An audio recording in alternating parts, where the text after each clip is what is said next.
कक्षा 6 से बीएससी तक की भौतिक विज्ञान, गणित और विविध प्रतियोगी परीक्षाओं हेतु रीजनिंग एवं गणित की कक्षाएं निःशुल्क प्राप्त करें।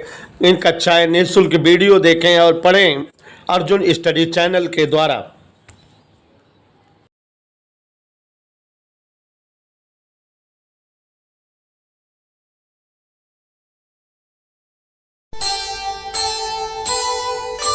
कर्म करे किस्मत बने, जीवन का यह मर्म, प्राणी तेरे हाथ में, तेरा अपना कर्म, तेरा अपना।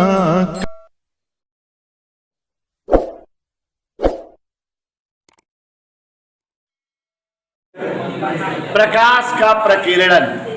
देखो बच्चों, हम लोग पढ़ रहे थे प्रकाश का प्रकीर्णन क्या होता है। आपको एक्सप्लेन किए थे कि जब प्रकाश की किरणें मतलब सूर्य का प्रकाश धूल, धुआं, वायु के सूक्ष्म कणों पर आपतित होता है तो धूल, धुआं, वायु जैसे सूक्ष्म कण हमेशा गतिशील रहते हैं। तो जब धूल, धुआं, वायु जैसे सूक्ष्म कणों पर प्रकाश की किरणें आपतित होती हैं तो ये कण प्रकाश को अवशोषित करते हैं और घूम जाते हैं और किसी दूसरी दिशा में अवशोषित प्रकाश को उत्सर्जित करते हैं। और इस कारण इन धूल, धुआं, वायु के कणों की उपस्थिति से आते हुए प्रकाश का गमन पथ चेंज हो जाता है, बदल जाता है। प्रकाश आता इधर रहता है, धूल के कण चाचा उसको खा लिए और निकाले इधर तो जाने इधर लगता है। माने धूल, धुआं, वायु आदि सूक्ष्म कणों की उपस्थिति के कारण सूर्य के प्रकाश के मार्ग की दिशा बदल जाती है और यही घटना प्रकाश की प्रकीर्णन कहलाती है। प्रकाश की प्रकीर्णन के संदर्भ में बहुत सारे विद्वानों ने बहुत सारा अध्ययन किया है। चाचा लॉर्ड रैले ने अध्ययन किया तो उन्होंने एक बात तो ये बताई कि जितने जो है कण सूक्ष्म होंगे उतने अधिक प्रकाश का प्रकीर्णन होगा। इनके अनुसार धूल, धुआं, वायु आदि सूक्ष्म कणों का आकार बहुत ही नगण्य, बहुत ही सूक्ष्म उस प्रकाश की तरंगदैर्घ्य के कोट में होना चाहिए। जैसे प्रकाश की तरंगदैर्घ्य बहुत छोटी होती है, एंगस्ट्रॉम के पदों में मापी जाती है, 10⁻⁻10 के कोट में होती है, उसी तरह से धूल, धुआं, वायु आदि सूक्ष्म कणों के भी आकार की कोटि 10⁻10 के नियर अबाउट होनी चाहिए जिससे प्रकीर्णन प्राप्त हो। लॉर्ड रैले ने बहुत सारा प्रयोग करके एक बात पता लगाई कि प्रकाश के प्रकीर्णन की तीव्रता आपतित प्रकाश की तरंगदैर्घ्य के चतुर्थ घात के व्युत्क्रम अनुपाती होती है। प्रकाश के प्रकीर्णन तीव्रता I प्रोपोर्शनल 1/λ/4। तो माने किसी भी प्रकाश की तरंगदैर्घ्य जितना अधिक होगी उस प्रकाश का प्रकीर्णन उतना कम होगा और जिस प्रकाश की तरंगदैर्घ्य जितना कम होगी उस प्रकाश का प्रकीर्णन उतना अधिक होगा। हमारे श्वेत प्रकाश में प्यारे साथियों, जैसा कि जानते हो श्वेत प्रकाश में हमारा VIBGYOR इस तरह से जो है 7 रंग की किरणें होती हैं और यहाँ नीचे से ऊपर की ओर अगर हम चलते हैं नीचे से ऊपर की ओर तो तरंगदैर्घ्य बढ़ती जाती है। साफ साफ पता चल रहा है कि हम बैगनी प्रकाश की ओर है तो तरंगदैर्घ्य बहुत कम, इंडिगो प्रकाश की ओर है थोड़ा सा बड़ी होगी, ब्लू की होगी थोड़ा सा बड़ी होगी। ये तीनों प्रकाश की तरंगदैर्घ्य बहुत कम होती है। ये कम तरंगदैर्घ्य वाले प्रकाश है। कैसे प्रकाश है? कम तरंगदैर्घ्य वाले प्रकाश। ध्यान दीजिएगा, कम तरंग दैर्घ्य वाले प्रकाश है। सबसे कम तरंग दैर्घ्य किस प्रकाश की होती है? बैगनी। और जैसे जैसे आगे बढ़ते जाते हो सबसे अधिक तरंग दैर्घ्य किस प्रकाश की होती है? लाल।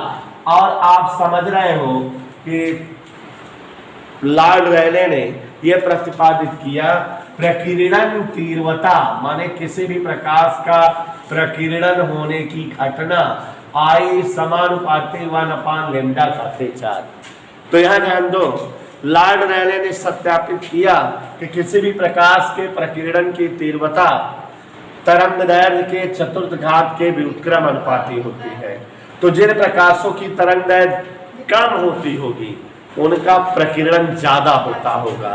और अब बैगनी, इंडिगो और ब्लू क्रम से सुस्मित 3 प्रकाश बोल रहे हैं, ध्यान से सुनिएगा। हाँ बच्चों बता रहे थे जैसा कि सुषमा ने सुना कह दो बात है। श्वेत प्रकाश की किरणें धूल, धुआं, वायु जैसे सूक्ष्म कणों पर आपतित होती हैं और इन कणों द्वारा अवशोषित कर ली जाती हैं और ये कण घूम जाते हैं तो किसी दूसरी दिशा में प्रकाश को उत्सर्जित करते हैं। और प्यारे साथियों, ये जो उत्सर्जित प्रकाश होता है अब आपतित प्रकाश की दिशा से बदली हुई दिशा में होता है। श्वेत प्रकाश की किरणों का धूल, धुआं, वायु आदि के कणों द्वारा मार्ग का बदल जाना प्रकाश का प्रकीर्णन कहलाता है। अकॉर्डिंग टू लॉर्ड रैले प्रकाश के प्रकीर्णन के लिए अति आवश्यक है कि धूल, धुआं आदि सूक्ष्म कणों का आकार बहुत सूक्ष्म एंगस्ट्रॉम की कोटि में या आपतित प्रकाश की तरंग दैर्घ्य की कोटि में होना चाहिए। और साथ ही साथ तरंग दैर्घ्य की चतुर्थ घात के व्युत्क्रम अनुपाती होती है प्रकीर्णन तीव्रता। यदि किसी प्रकाश का तरंग दैर्घ्य बहुत ज्यादा है, जैसे लाल प्रकाश का तरंग दैर्घ्य V से R की ओर बढ़ने पर हमने आपको बताया कि नीचे से ऊपर जाओ तो तरंग दैर्घ्य बढ़ती है, तो लाल प्रकाश का तरंग दैर्घ्य बहुत अधिक है और इसलिए प्यारे साथियों लाल प्रकाश का प्रकीर्णन बिल्कुल नगण्य होता है। होता ही नहीं, लाल प्रकाश वहीं का वहीं रह जाता है जहां रखा जाता है। जबकि बैगनी, इंडिगो और ब्लू इस क्रम में जब ऊपर की ओर बढ़ते हो तो ये तीनों प्रकाश कम तरंग दैर्घ्य वाले हैं, सूक्ष्म तरंग दैर्घ्य वाले हैं और इसलिए इनका प्रकीर्णन बहुत ही ज्यादा होता है। जिनकी तरंग दैर्घ्य कम होगी उनका प्रकीर्णन ज्यादा है। सबसे ज्यादा प्रकीर्णन बैगनी प्रकाश का तुरंत एकदम फैल जाता है, उससे थोड़ा कम इंडिगो प्रकाश का प्रकीर्णन है और उससे भी कम जो है ब्लू प्रकाश का प्रकीर्णन है। इन तीनों प्रकाश का प्रकीर्णन ज्यादा होता है अन्य प्रकाश की किरणों के अपेक्षा। अब बच्चों इसके आधार पे कई सारे कारण बताओ क्वेश्चन पूछे जाते हैं। जैसे सुस्मिति पूछ रही हैं कि सर आकाश नीला क्यों होता है? वाई आसमानवा इज नीला हुआ, आसमान नीला क्यों होता है? तो आपको बताना चाहूँगा कि हमारे जो है पृथ्वी तल से 6-7 किलोमीटर की हाइट तक, पृथ्वी तल से 6-7 किलोमीटर की हाइट तक वायुमंडल है। कह दो हाँ से पक्का। तो 6-7 किलोमीटर की हाइट तक वायुमंडल है, पृथ्वी तल से 6-7 किलोमीटर की हाइट पर वायुमंडल है और उसके भी ऊपर निर्वात है, कछु नहीं है। फिर उसके भी ऊपर चाचा सूरज है। तो चाचा सूरज जब जो है प्रकाश फेंकते हैं तो सूरज का प्रकाश पहले निर्वात में आया और फिर वायुमंडल को क्रॉस करने लगता है। तो जब वायुमंडल को क्रॉस करता है तो धूल, धुआं, वायु के कणों को क्रॉस करता है वो, और इसलिए इस प्रकाश का क्या होने लगता है? तो प्रकीर्णन होता है और प्रकाश जो है वहां प्रकीर्णित फैलने लगता है खूब थोक के भाव में, क्योंकि थोक के भाव प्रकाश आ रहा है तो थोक के भाव प्रकाश फैलने लगा। लेकिन यकीन करो मेरा, प्रकीर्णन कौन कौन प्रकाश का ज्यादा होता है? बैगनी, इंडिगो और नीले रंग का। तो यहाँ आसमान में यही तीनों रंग खूब सारे फैलने लगते होंगे कि नहीं? पूछो कौन कौन रंग फैलने लगते होंगे? बैगनी, इंडिगो और नीला, यही रंग फैलते होंगे खूब सारा कि नहीं? और सबसे ज्यादा कौन फैलता होगा? बैगनी। लेकिन आसमान में हमको नीला दिखता है, बैगनी दिखना चाहिए ना। तो ऐसी क्या वजह है? प्रकीर्णन सबसे ज्यादा बहुत ज्यादा फैला है चारों तरफ पूरे आसमान में बैगनी प्रकाश, लेकिन दिखता नीला है। वजह यह है बेटा कि जो श्वेत प्रकाश की 7 किरणें हैं, वजह नहीं सुनोगे सुस्मी, जो श्वेत प्रकाश की 7 किरणें हैं उनमें बैगनी, इंडिगो और ब्लू, इन्हीं तीनों प्रकाश का प्रकीर्णन होता है। माने आसमान में यही तीनों प्रकाश धुआंधार भर जाते हैं। लेकिन लग गया, ये जो अपना ब्लू प्रकाश है, श्वेत प्रकाश की किरणों में 7 प्रकाश होता है, उनमें इन तीनों प्रकाश में ब्लू प्रकाश की मात्रा बैगनी और इंडिगो प्रकाश की मात्रा के 10 गुना अधिक होता है। माने अगर श्वेत प्रकाश में बैगनी और इंडिगो 2-2 किलो है तो नीला रंग 20 किलो है। तो ये जाहिर सी बात है, अब समझ में आ गया कि जब श्वेत प्रकाश वायुमंडल के धूल धुआं आदि कणों से प्रकीर्णित होता है तो आसमान में केवल 3 रंग प्रकीर्णन के कारण दिखते होंगे, बैगनी, इंडिगो और ब्लू। लेकिन इन तीनों रंगों में ज्यादा मात्रा ब्लू की है, नीला रंग ज्यादा है। बैगनी और इंडिगो प्रकाश कम है, लेकिन नीला प्रकाश श्वेत प्रकाश में ज्यादा अनुपात में होता है, ज्यादा मात्रा में होता है। तो हमको ज्यादा चारों तरफ प्रकीर्णित हुआ कौन प्रकाश दिखेगा? नीला। और इसलिए आसमान नीला रंग का दिखता है। देखो ये बात जो अभी लास्ट वाली लाइन जोड़ा मैंने, पक्का विश्वास है उन्हें सर कि जब आप 9th की क्लास पढ़ते होगे तो ये बात नहीं बताई जाती होगी। जब आप 9th की क्लास में 10th क्लास पढ़ते हो, आसमान नीला क्यों दिखता है तो आपको बताया जाता है प्रकीर्णन नीला और बैगनी का ज्यादा होता है, इसलिए आसमान नीला दिखता है। बस इतना बताया जाता है। ये गुण रहस्य वाली बात बताए हम डोली कटोली, क्या कि बैगनी प्रकाश, नीला प्रकाश और इंडिगो प्रकाश तीनों का प्रकीर्णन ज्यादा होता है और इसलिए आसमान में यही तीनों प्रकाश भर जाते हैं। बट नीले प्रकाश की मात्रा बैगनी और इंडिगो प्रकाश से 10 गुना अधिक होती है। तो इस भरे हुए प्रकीर्णित प्रकाश में नीला प्रकाश सर्वाधिक होता है और इसलिए आसमान, समझ में आ गया था। इसी तरह से हमारे भारत के प्रसिद्ध वैज्ञानिक सीवी रमन, चंद्रशेखर वेंकट रमन, फोटो चाचा थे, चंद्रशेखर वेंकट रमन भारत में पहले ऐसे व्यक्ति हैं जिन्होंने साइंस के क्षेत्र में नोबेल पुरस्कार प्राप्त किया है, और भी फिजिक्स में। तो वो बेटा समुद्री जहाज से यात्रा कर रहे थे, कहीं बाहर जा रहे थे विदेश। तो समुद्री जहाज खड़े थे तो जो समुद्र का जल था दीपू, बहुत सारा पानी जो भरा था। समुद्र का मतलब कि एक तरफ से खड़े हो जाओ दूर से पानी दिखे, छोर न दिखे, कहाँ पर खत्म है, पानी ही दिखता रहता है। समुद्र के जल का थाह नहीं होती, उतने गहरा, उतने लंबा, उतने चौड़ा, उतने दूर होता है। जैसे नदी के एक तरफ खड़े हो जाते हो तो नदी का उस पार दिखाई देता है, कौनो नदी हो वह पार दिखा रहा है। लेकिन समुद्र के इस पार खड़े हो जाओ, देयर इज नो उस पार नहीं होता। ठीक है, अब देखो ये गाना गाने लगे। तो अब यहाँ पर ध्यान से समझो जरा स्वाति नक्षत्र कि जो समुद्र है चारों तरफ जले जल जले जल जले जल है। तो जब जो है श्वेत प्रकाश जल पर आपतित होता है, जल पर आपतित होता, जल के जो छोटे छोटे कण है, सूक्ष्म कण माने जल की छोटी छोटी बूंदें, उन बूंदों के द्वारा श्वेत प्रकाश का क्या होता है? प्रकीर्णन। और इसलिए कौन सा प्रकाश ज्यादा प्रकीर्णित होता होगा? बैगनी, इंडिगो और नीला। ज्यादा मात्रा में समुद्री जल के द्वारा श्वेत प्रकाश के बैगनी, इंडिगो और नीले प्रकाश का प्रकीर्णन हो जाता होगा। लेकिन इस प्रकीर्णित प्रकाश में कौन प्रकाश ज्यादा होता होगा? नीला प्रकाश। और इसलिए समुद्री जल पर नीले नीला प्रकाश चारों तरफ दिखता है। और जल कैसे दिखता है? हाथे में ले लिया भाई तो पानी दिखाए, और दूर से देखा रहा तो नीलछाऊ दिखाए, लागे कि जैसे पानी में नीला रंग डाला है, बड़ा निकला देखा है। और कई अलावा पानी ऊपर से उड़त रहा, उठत रहा है। तो अभी जैसे नदी उदी में जाओ, तैरे उड़ो तो डूब जाओगे, समुद्र में नहीं डूबते, चाहे जितना गहरा हो। आगे जाओ उठा कर धीरे पीछे डूबोगे, हमेशा अंदर से बाहर की ओर आता रहता है। अब अगर गति की दिशा बदल जाए बाहर से अंदर की ओर तो खींच ले, आज नहीं कहाँ चला जाए। समुद्र जल की बात है, हमने देखा है बंगाल की खाड़ी, उड़ीसा वाला समुद्र ना, हाँ याद है तुमको?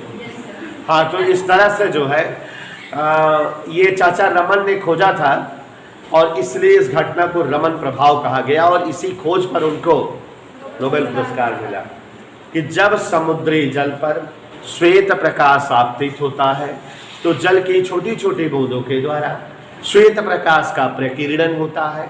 इस प्रकीर्णित प्रकाश में बैंगनी, नीला और इंडिगो प्रकाश शामिल होता है, किंतु नीला प्रकाश अन्य दोनों प्रकाश की अपेक्षा 10 गुना अधिक मात्रा में होता है और इसलिए प्रकीर्णित प्रकाश में नीला नीला सब दिखता है। समुद्री जल इज दिखेंगे नीला। ओके, तो इस तरह से जो है समुद्री जल नीला दिखता है, आसमान नीला दिखता है। कारण बताओ, क्वेश्चन का आंसर हो गया, उसमें लिखाए थे कल। और एक बात बेटा ध्यान से सुनो, हमारी बातें थोड़ा तेज हैं। कहा जाता है कि सूर्योदय जब होता है, चाचा सूरज जब उदय होता है या जब सूर्यास्त होता है, संध्या होता है गौदेरिया, तो जो है आसमान का कलर लाल लाल दिखाते हैं। वही लाल दिखेंगे सूर्योदय एंड सूर्यास्त के समय सूरज चाची। तो देखो वजह क्या है कि जब सूर्योदय होता है या जब सूर्यास्त होता है तो सूर्य हमसे बहुत दूर होता है, क्षितिज के थोड़ा ऊपर दिखता है, माने जहां धरती और आसमान मिलते हैं वहां दिखता है। तो जब सूर्योदय या सूर्यास्त के समय सूर्य हमसे बहुत दूर है, बहुत नहीं बहुत दूर है, तो जो सूर्य का प्रकाश है उसे हम तक आना है तो बहुत ज्यादा दूरी तय करके आएगा। और जब बहुत दूर से सूर्य का प्रकाश आ रहा है आ रहा है आ रहा है, तो रास्ते भर में हर प्रकाश का क्या होता जाता होगा, प्रकीर्णन। सारा प्रकाश क्या होता जाता होगा रास्ते भर में, चुकता जाता होगा।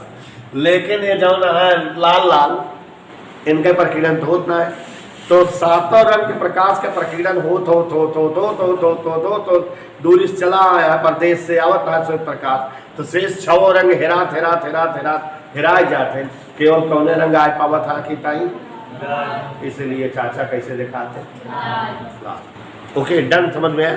तो क्या बताओगे उन्हें साहब, सूर्योदय और सूर्यास्त समय सूर्य पृथ्वी से अधिक दूरी पर होता है, क्षितिज के लगभग ऊपर होता है, इसलिए सूर्य के प्रकाश को इस समय अधिक दूरी तय करके पृथ्वी तल तक आना होता है। और अधिक दूरी तय करने के कारण रास्ते भर में अन्य सभी प्रकाश की किरणें प्रकीर्णन होते होते समाप्त हो जाती हैं, यहाँ तक पहुँच नहीं पाती। केवल और केवल लाल प्रकाश का प्रकीर्णन कम होने के कारण हमारे पास लाल प्रकाश ही पहुँच पाता है और हम उसको लाल कलर का समझते हैं। It is the answer. आप कारण बताओ क्वेश्चन। ओके, एक क्वेश्चन दीपू पूछ रही है कि खतरे के निशान लाल लाल क्यों होते हैं। तो अब आप समझ गए होंगे कि खतरे के निशान लाल कलर के बनाए जाते हैं क्योंकि लाल रंग का प्रकीर्णन नहीं होता, वो जहां लगा है जहां बना है वही का वही बना रहेगा। तो दूर से ही व्यक्ति को दिख जाएगा कि वह लाल लाल आए हो, कुछ खतरा है। ट्रेन के ड्राइवरों रोक दे, ये लाल निशान है, खतरा है, तो रोक दे गाड़ी, दूर से दिखे क्योंकि लाल रंग का प्रकीर्णन कम होता है। तो प्यारे बच्चों, इतनी सारे कारण बताओ क्वेश्चंस के जवाब हमने दिए।